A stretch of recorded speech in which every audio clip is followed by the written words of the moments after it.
Good morning, Fan Kids! Nandito tayo ngayon sa ating CNS Terrace Garden at papakita ko sa inyo ngayon ang kanilang lagay. Ang lagay dito sa ating Terrace Garden at siguro magiging update kasi nga tag-ulan, no? So, pakita ko sa inyo kung ano nangyayari tapos kung anong mga plano. Okay, let's go!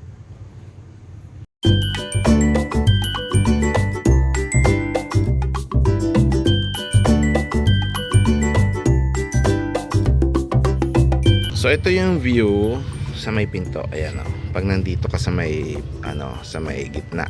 Okay? So nakikita nyo ba yan? Yan yung ating ginawang turtle enclosure. Plano ko na siya ilipat sa baba. Iniisip ko pa lang kung saan ko siya ilalagay. Okay? Kasi itong mga birds, lahat sila, except I don't know, baka ito hindi. Baka iwan ko lang to kasi hindi ko alam kung nangitlog o hindi. So check ko lang muna. No? Pero kung wala siyang itlog, baka isa. Lahat sila pagsasama-samahin na natin doon sa ginagawa na bagong bird flight cage doon sa baba, sa garden, sa lower open garden, no? Ayan. Tapos, ayan, dito makikita nyo naman. Ayan, nakikita nyo ba to? Ayan. Tsaka ito, ayan, Ayan. Yan yung mga paso ng mga cactus lang naman. Ayun pa, may mga natira na mga namaalam ngayong tag-ulan so far. So yan pa lang, sana wag na masundan, no? Yung bigla na lang pagsilip ko, wala nang laman. Kaya itong mga to matitibay yan eh. Ito tamo, walang laman. Hindi ko alam kung nasaan. Baka nahukay na naman. Ayan. Nahuhukay siya pag may ibon or ulan, ganun. Okay, tapos dito, so far, okay tayo dito. Itong mga tinap up ko to ng lupa, yung mga yan. Yung mga maliliit na succulents natin dyan. Ito, tanyo, nahukay. Dapat to lagyan natin ulit. Ayusin ko ulit yan mamaya. Ito, hindi ko alam kailangan dagdagan pa, wag na lang. Tapos yung mga nandun sa likod, ayan. Masasaya naman sila so far. At itong aking tatlong bagong experiment na hanging, okay naman sila. Si si Pendants, si Pickles, at saka si Burrito. So yung mga ganyang klase, ang plano ko kasi na ilagay dyan eventually, no? But yun, siguro sa Pasko na ulit kasi nga tag-ulan. Although mahilig sila sa ulan, tapos ito naaarawan naman sila. So maganda yung pwestong yan for them. Okay, so dito na tayo. Ayan, si ating stick ay naging tree na. Ang kapal ng ating baka maglagay na ako ng isa pang paso dito, yung hanging din, para tumubo siya, tubuan niya dito sa ilalim. Ganun yung ginagawa ko na ngayon sa mga ganito, katulad nung ginawa natin sa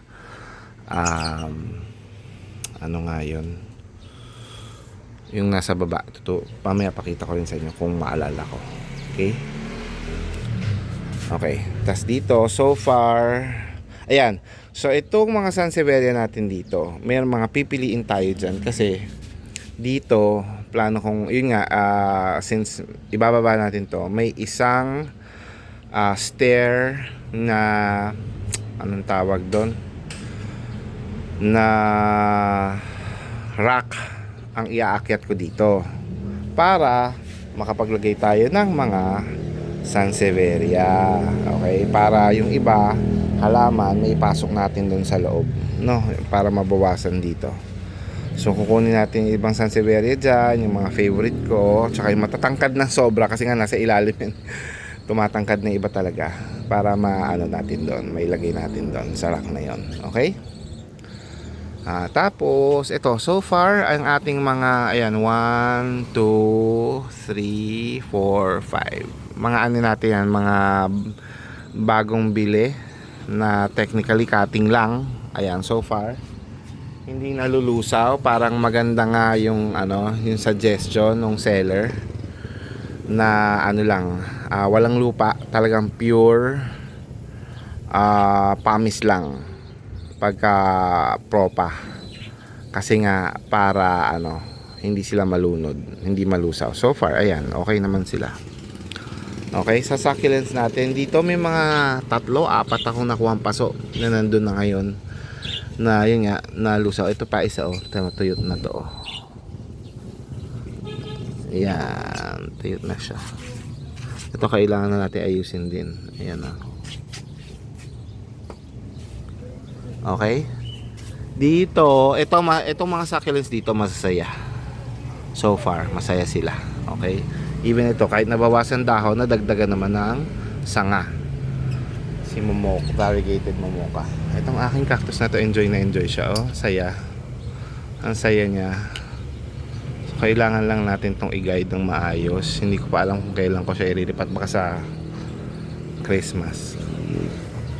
Pero so far, okay yung mga cactus natin dito. Dito lang may 2 cactus sa level na to, 3 ang maalam. Doon sa second layer, okay siya kasi naaarawan siya ng bongga. Kaya tuwan-tuwa ang mga cactus dyan. Saka mga aloes and haworthia. Doon sa taas, hindi ko lang maabot pa yon. Kasi yun yung mga weeds, yan, saka ito. Yung iba na weedsan ko na ito, naayos ko to. Yung 5 paso dyan, naayos ko din. Yung mga yung parang ganito yung mga ganito na nagra-rot na, so kailangan siyang putulin at nireplant ko na siya. So ayan, kaya bumaba yung mga yan. Ayun pati yung California Sunset at saka kalimutan ko anong pangalan nito merong California Sunset dyan, may anong tawag dito, basta yun. Kalimutan ko pa. Hindi talaga ako magaling sa pangalan, pasensya na ha mga plant kids. Ayan, yun yung kinoment din ng aking best friend, si Twinnie. Shout out kay Billy pala, kasi yun nga, sabi niya, nakakatawa ka, sabi niya, nag-open ka ng mga plants, hindi mo na alam ang mga pangalan. Sabi ko, ganun nga, kasi nga bago. Sabi ko, kahit matagal na, hindi talaga ako magaling sa pangalan ng plants, na hindi ko na memorize agad. Tapos pag kailangan kong alalahanin, hindi ko maalala. Hindi ang saya, di ba? Tapos ito ang lagay ng ating mga succulents dito. Di ba? Sabi ko ito yung mga natin dito. So far, ito pala kolektahin ko pala tong mga butterfly plant na ganito. Ayan pa Ayan pa. Tapos ito pa, ayun pa. Saka ito pa. At para mailagay natin sa isang paso lang siya. No? Anyway, ayan sila. Ito yung mga succulents natin dito. So far, so good. Minsan may makikita ko pa isa-isa. Ito katulad nito.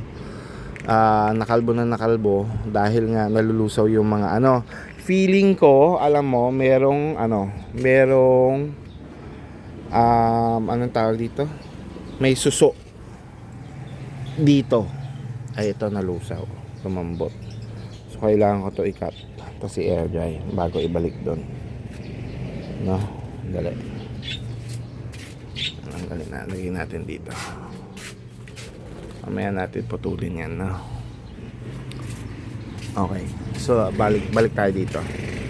So, may feeling ko may suso kasi katulad nito, ayan, ang laki niyan naubos yung dahon niya kasi nakikita ko biglang may mga kagat ng suso ng something, tapos yun na, nasisira na, nalulusaw na yung dahon. Kaya yun, kailangan ko siyang mahuli. Mamayang gabi siguro dadalaw ako dito para makita ko. Tapos ito yung lagay ng ating mga succulents dito sa ating hanging rack. Ayan, ang ganda, magaganda sila so far.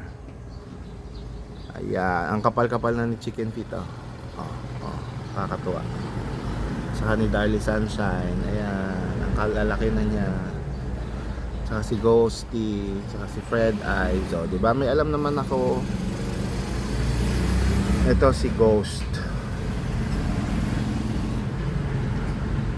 Kasi nakahang na yon.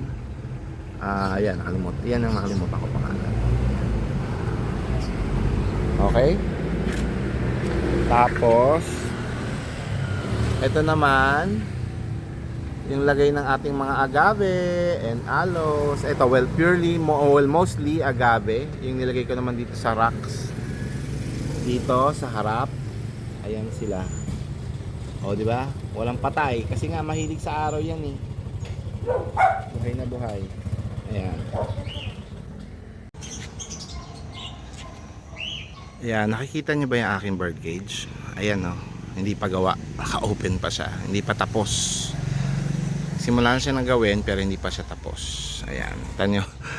Ang lalaki na at ang lalago ng dahon natin sa ating hanging area at sa ating open garden kasi nga nag-uulan. So that's a good sign.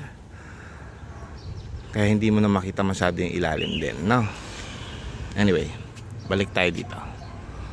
So ito naman ang lagay ng ating mga dito sa taas. Ay, ito nga, ngayon ko lang napansin. Nyak. Sad na naman. It's a sad day. Bakit? Kasi, wait lang ha. Tingnan nyo to. Ito ang nagiging lagay ng aking mga melo. Kaya, tamo to, ang ganda na naman sana nito. Kaso ayan na naman. So kailangan tanggalin na natin to dito. Pero yung orange melon natin, ayan o, maganda. So kailangan na naman tayong bumili ng red melon. Kasi nga ito wala, mamamatay na lang to ulit eh. Ang ganda pa naman ng ano nito oh. Cephalium. Oh, wala na.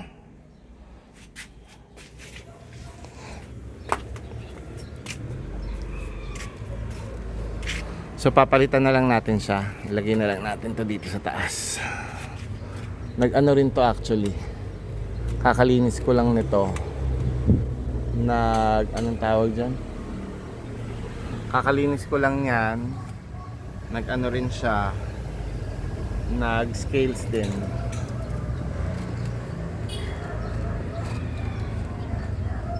Yan.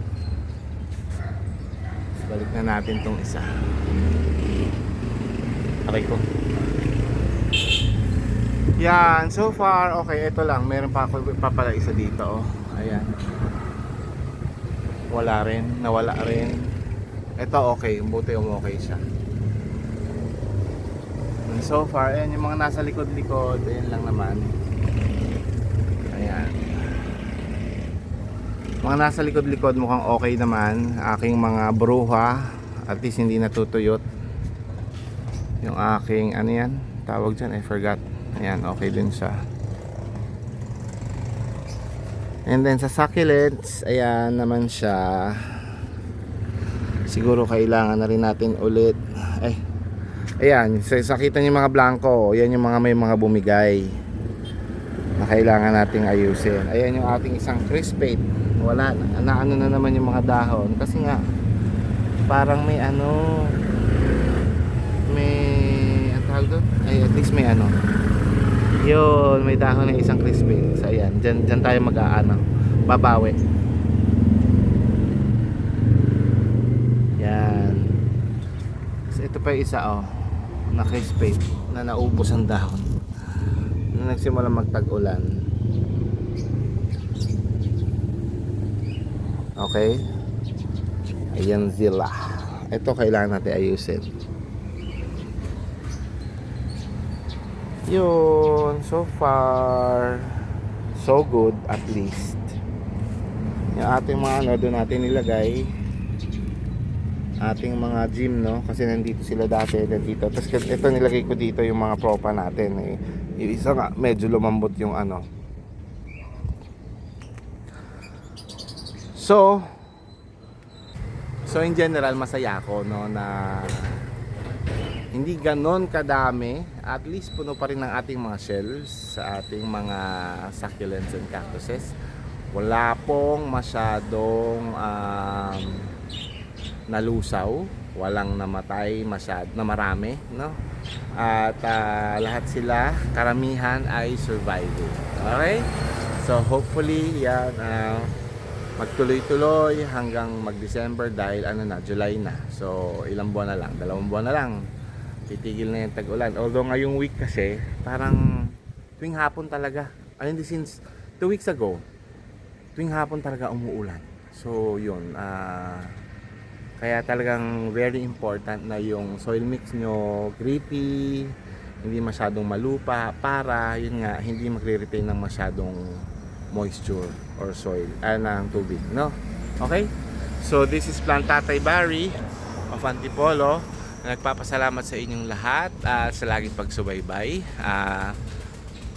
Hopefully nagustuhan nyo rin itong aking update dito sa aking terrace garden. Although yung taas na yun hindi natin masyadong napakita, no? Kasi nga wala akong hagdan ngayon dito sa taas na bigla ko lang naisipan na gawin. At laging salamat sa inyong pagsuporta sa aking mga videos. Okay? So again, this is Plant Tatay Barry of Antipolo saying bye, plant kids!